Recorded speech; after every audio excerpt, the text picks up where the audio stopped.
Boom! What's up, NerdCage Nation? It's Josh from On Paper and NerdCageLIve, officially. Here to give you my top 10 video games of all time. What I envision is if I could take 10 games to an island, this would be it. And I tried to show love to every single genre. And that was my main goal, because I didn't want to have a list of 10 fighting games, because I probably would if I put either my 10 favorite or 10 best. I made sure I showed love all throughout gaming, and so there's a little bit of something there for everybody. So for me, I kept this list down to 3 fighting games, which is still 1/3 of the list. Number 10, NEOGEO Battle Coliseum. First off, your first question is, what the hell is that? Instead of putting Marvel vs. Capcom 2, which I do love and probably would be on this list or get an honorable mention, I chose a different tag team fighting game that to me is one of my favorites of all time, and I like a little bit more. It involves the King of Fighters characters, a great roster. Also, my hopes is, obviously everybody loves Marvel vs. Capcom 2. Maybe you'll watch this video and be like, oh, you know what? What is that? Let me go try that, and you'll understand more so why it's in my top 10. We used to have fighting game nights, and I used to remember we'd run the gamut. We'd play Mortal Kombat, we'd play Street Fighter, we'd play a little bit of Soul Calibur, we'd play all these other games, but I'd say I made my friends the majority of the time play NEOGEO Battle Coliseum, and they fell in love with it the same way I did. I've actually been playing it a lot more. It actually helped me go and look for the PS2 emulator because I couldn't find it anywhere. My number 9, Guilty Gear as a series, and if I have to pick one, I will pick Guilty Gear Strive. I remember sitting at a bar with my friend whose brother works for Midway and makes Mortal Kombat games. He has a crypt and everything. Brian LeBaron, go check it out. We were talking, me and Chet, and we were saying like, oh, how's your brother? How's gaming? Da-da-da-da. We were talking about fighting games, and he said to me I think it was the first thing out of his mouth, but have you played Guilty Gear? And I was like, wait, what? What is that? What are you talking about? And he showed me. And then it was like love at first sight, because everything I've wanted from a fighting game is in this game. I love my Mortal Kombats, love my Street Fighters. I love all these games I didn't put on the list. I think Guilty Gear has the best characters of all time. They're the most unique. They're unbelievable. They have crazy abilities. When you see some of them, you have a character, Dizzy, who has an angel wing and a demon wing, and they both fight with each other. It's insane Japanese anime style like that. And obviously, I do love Blaze Blue as well, and some of the Arc System games, the other Arc System games that came from Guilty Gear. But this was my introduction to that, and I don't think without Guilty Gear, I wouldn't even have that. And the reason why I say Guilty Gear Strive, I know a lot of you people are like, oh, what about Accent Core? What about this one? Love those classic 2D, love, XR'd 1, 2, all that. Guilty Gear Strive to me is like that and all the classic Guilty Gear energy with brand new 2.5D graphics. And just seeing these characters pop out in front of me that are amazing. And to me, it's one of the best fighting games of all time. And I would have put it ahead of my next game. Unfortunately, I couldn't, because the next game is number 8, Soul Calibur 3. The spirit of Josh lives on, but the soul still burns. Oh my god, Soul Calibur 3. And I know a lot of you are like, oh, Soul Calibur 2, and I had Link and Heihachi. I don't give a shit about it. And Spawn.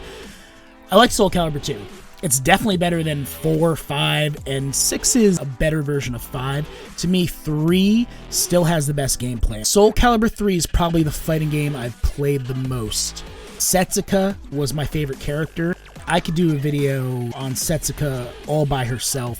I actually had an umbrella sword too. That's a big thing. That's how much I love the game. I bought an umbrella sword. I wasn't supposed to have it. It was totally illegal. But I had it. I used it as my umbrella for a long time. Number 7, Dirt 5. Don't sit here and pretend that you don't like some racing game. As a matter of fact, in the comments section, put your favorite racing game.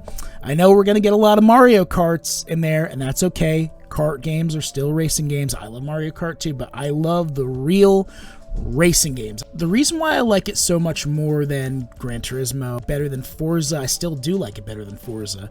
Forza, or Forza, however you want to pronounce it, I think holds your hand, gives you a chance to rewind. The most important thing to me, other than graphics too, I think that the Dirt 5 and Dirt series, the graphics are overall better to me, and I actually really enjoy the off-roading aspect, the dirty, gritty, in the ground, and a lot of racers I feel like copied off of the Dirt series. When I was really big into racing games and I had my steering wheel, I was actually thinking about getting another wheel because I've been playing a lot. I've been playing Forza, I've been playing Dirt 5 and all these games. That was the game that got me really like hooked on racing games. When I look at a game like Dirt 5, to me, seeing all the vistas, seeing all the places that you go are just amazing to me, and it shows me where we're heading as far as graphics go, and also it's a lot of fun. That's a big thing too. Number 6, Overwatch. And to me, Overwatch 2, if you want to say, oh, Overwatch 2 is the same as Overwatch. It's the same thing. Come on, man. It's Overwatch, all of it, collectively. Aside from that, I never really was into shooters. I was never into Halo, because every time I play, I get my ass kicked. I sucked at shooters. I sucked at aiming. I sucked at Doom. I sucked at Call of Duty. I still do, by the way. I'm still not great at aiming. I'm still not great at FPS games. But when I decided to force myself to play Overwatch, I realized it was different. And I know that there were, I guess, hero shooters, if you want to call them, like before that, and Paladins came afterwards. And what's the other one? Team Fortress, I guess, right? I don't remember that. I never played that, right? So for me, Overwatch was fresh, and the fact that I didn't have to sit there and use a sniper rifle if I didn't want to. I didn't have to sit there with a machine gun and try to aim and shoot and play Call of Duty. I could do other things. I could heal my team. I could go an entire match and be the most important person without ever killing a single character. Granted, you want to kill the other teammates, but doing objectives, right? And I know there's objectives in other games. And being like Reinhardt, I don't even have a gun. I just have a shield. I got my powers. I feel like this is a shooter with RPG elements, right? It's basically a role-playing game that's first person that, you know, sometimes you have a gun, sometimes you have a wand, sometimes you have a shield. And honestly got me to play other shooters that I wouldn't have normally played, and it got me to play a lot of other games that I wouldn't have normally played. Another big theme throughout my top 10 and why a lot of these games are on my list are the characters. The variety of characters in Overwatch and heroes, I've come to love them. I've come to love their sprays and their outfits and their personalities. It's so vast. So you want to talk about diversity. Also that theme, man, I've heard it so many times. I've heard different versions of it. It's so iconic, I can hear it in my head now. Dun dun dun dun dun dun dun dun dun dun dun dun. Number 5, Heroes of the Storm. Perfect segue. Speaking of Overwatch getting me into other games, I was on Blizzard.net about 5 years ago. I remember very vividly seeing a chance to get an Officer D.Va costume. Now, D.Va was my main in Overwatch, one of my favorite characters, so they were like, you have to play 5 games of this Heroes of the Storm game. And I was like, what is this shit? And I didn't know. I never played a MOBA before. I didn't play Dota or League of Legends or any MOBA like that. I didn't understand what it was. I didn't understand these arena type games. So after 5 games, I was like, okay, all right, I had no clue what I was doing. Cool, I got my Officer D.Va outfit. After 10 games, they let me get 10 loot boxes in Overwatch. And I'm like, okay, fine. I got some time. It's my day off. I'll play another 5 games of this game. I'd say about after 35 games of playing this and continuing that process, I realized that I really liked Heroes of the Storm, and I finally got it. I understood. Heroes of the Storm, again, has so much variety in what you can do, and it relies so much on teamwork, and I could be a healer, so it has role-playing elements, it has real-time strategy elements, this like the same that you love from like StarCraft, Warcraft. It has all the characters that you love from StarCraft, Warcraft, and especially Overwatch. You know, all the characters I love, D.Va, Lucio, you know, Genji, Hanzo, they're all in the game. Tracer. It's not just like, oh, I'm fighting against my opponents one-on-one, I'm attacking them and doing battle. It's also like I'm doing side objectives. I'm going into camps and grabbing the camps. I'm going to tear down one side, the left side. Oh, wait, we need to communicate because you got one guy soloing the right side, one guy in the middle. It's so complicated. And it's all happening in real time, and you could think, oh, we're charging this, we're doing that. We got the objective, we got the giant beast that's going to come and attack their base. Meanwhile, your base is getting attacked and you're losing the game. While you're so focused on one thing, you have so many other things to focus on. And I really love this format. Number 4, Grand Theft Auto 5. Grand Theft Auto 5 is so good that we still play it after 10 years. And even though we're dying for GTA 6, even though we're looking at leak footage, it doesn't matter. I don't care that there's no GTA 6. I want it. I'll take it. I'm sure it's going to be better, but I'm okay with GTA 5. There's so much you can do in this game. And I remember just long days of just like, you know, like, I've had a long day, just want to unwind, do some crazy stuff, and do whatever I want. You know what I mean? I mean, you know, you could go run your car, take your car, drive into somebody else's car, run down the street, type in the codes, get a helicopter, shoot at the cops, you know, punch a cop in the face, take his car, go to the strip club. You can even do the missions, which I usually don't. I'm just going to be honest. I really never finish the story, and I absolutely despise doing that every time I reinstall the game or get a new computer, doing the damn robbery over and over again. But you know what? And even that mission with Franklin, like the first mission, but knowing I get to free roam and do whatever I want after that and go crazy, it's like, it's just unbelievable. The fact that you can do anything. Number 3, NFL Madden. And like I said, I wanted to show love to every genre and not just have it be 10 fighting games on my top 10. And I do love other sports games. I do play NBA 2K. I do play MLB. And I play, you know, some other games that are sports games too. Like I said, I play racing games.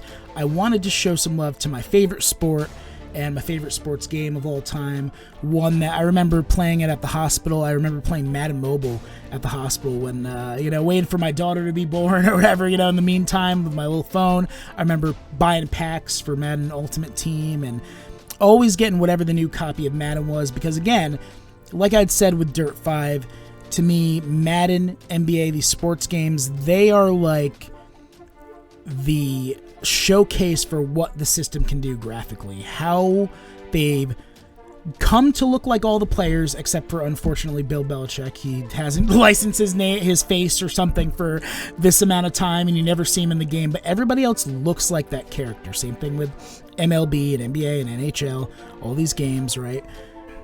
Also with EA Access, I can play Madden, the older one I know, and then the newer one comes out. You can wait a little bit. I don't mind. I'm happy, you know, other than the updated rosters with Madden 22 still. I still rock that. I still play that on my Steam Deck now as well. Number 2, Bayonetta 2. Shout out Helen and Taylor. What up, dude? No, I'm just kidding. Honestly, I have Bayonetta 3, and I did play a decent amount of it, and I found myself going back to 2. I also played 1 recently. I'm like, I'm going to go back to 2. I think that 2 is perfect. I think 3 is good and has some new interesting elements, but anyway, Bayonetta, awesome character. She was in my Mount Rushmore video for top video game characters. I kind of did a female thing, but in that regard, I chose her over another one of my video game loves, Lara Croft, because I like the beat-em-ups, man. I like just a mindless punching and kicking, and Bayonetta does it the best, and I'm here to say it, and I don't care. Post it in the comments. I really don't care what you think, and that is true. I really don't care what you think. I think she beats these demons, angels, whatever it is. It's all, the story's nonsense, by the way. I just like the gameplay and the action. The story of she's a demon. She has a demon, and you know, when she was a kid, there's a new video game, and I don't give a shit about any of that. I want to just punch and kick these monster angel demon things in the face and do it in these awesome sequences. And she does it better than Kratos. I don't care. I already told you. She does it better than Dante. She does it the best. She's the best beat-em-up character. Just the versatility. You get all these crazy weapons. She can turn into a panther and run. She can turn into a butterfly and she flies a little bit. She turns into an eel and she swims throughout the ocean. Like, you know, I like God of War. I like Devil May Cry. I like old school beat-em-ups, but this to me is really good. I call it a beat-em-up more so than an action-adventure, because Lara Croft, to me, that's an action-adventure. That's where you're going around solving puzzles. They make the puzzles in this so minimal so I can get back to the action. I can get back to the combos. I can get back to the dodging, punching, kicking, witch time, all the great elements. It's one of my favorite beat-em-ups of all time. And number one. And finally, we get to my number one, which up until this point, I would say I could interchange which of these games I play depending on how I feel. Sometimes I'll be in the mood to race. Sometimes I'll be in the mood to do Here's the Storm. Sometimes I'll be in the mood to shoot some things. Sometimes I'll be in the mood to punch some things. So you could put those 9 in any kind of order you want to. My number one is really my number one. It's the game I play every day, and I've played every day for the past 5 years. And if you know me, you know my number one is Magic: The Gathering Arena. And I'm going to try not to get emotional, but it's going to be hard. MTG Arena, but before I even get into that and how I feel about Arena, obviously I've been playing Magic 20 years, 20 plus years. I've played, Grand Prix, PTQs, semi-pro level. I play at my LGS every week still. I still play paper Magic, but I play Arena every day. And there are days, even when I try to play at work, if I miss a day, I feel like awful because, I got to get my quests done. I got to get everything done. And that being said, we did have Magic Online. I've had that for, years before, but Arena is everything that I've wanted as a Magic player. It's a way to get in cheap, even though I've spent a lot of money. I've probably spent more than Arena than most people do on any video game. Getting to the emotional part, I wanted to say that Arena has gotten me through a lot of dark times. It still is. We all go through dark times. Sometimes also Arena causes dark times because that would be like my addiction. I don't really get addicted to too many things or too many games. Arena, though, I do, and there are times where I have to stop and say, Josh, you've played for 7 hours, you've played for 8 hours, you've played for 9 hours. It's time to get up, go walk around, go outside. Don't let it fill the void that you need to fill it. And it has, though, and it was important. It's came just at times in my life, 2018, 2019, 2020 especially, 2021, last year, every year. We all go through the negative, and I feel like Arena has helped me get through that. Also, side note, more importantly than anything else, and same thing I said with Soul Calibur, I'm good at it. I'm really, really good at Magic. I'm always at my top at my LGS. Whichever one that is, I go to different ones. I'm always kicking ass, and this is a perfect way to end the video. It's a perfect game to end on because Jay had asked me when I joined NerdCage, he'd said, what do you want to do? What kind of content do you want to do? I'm letting you guys do your own thing. And my channel has gone through changes, and honestly, I think that my Magic content and my movie content and stuff, I want to put on NerdCage. That's what I want to do. I want to have, instead of making a separate channel, I want to give you guys my nerd stuff, my nerd culture, and going to bring you guys that TCG content, the Magic, Yu-Gi-Oh, Master Duel, possibly Flesh and Blood if I play that, and other TCG games. And it's just a niche culture, and if you're a Magic player, if you're a Yu-Gi-Oh player, we're niche. We're the other nerds. We're the nerds of the nerds. We're the outcasts of the nerds. So for me to come on and bring you that content, I'm happy, and I'm happy to be a part of NerdCage Nation, and I'm going to do my due diligence for you guys. Love you guys 3000. Make sure you sub to NerdCage Live and On Paper. Boom!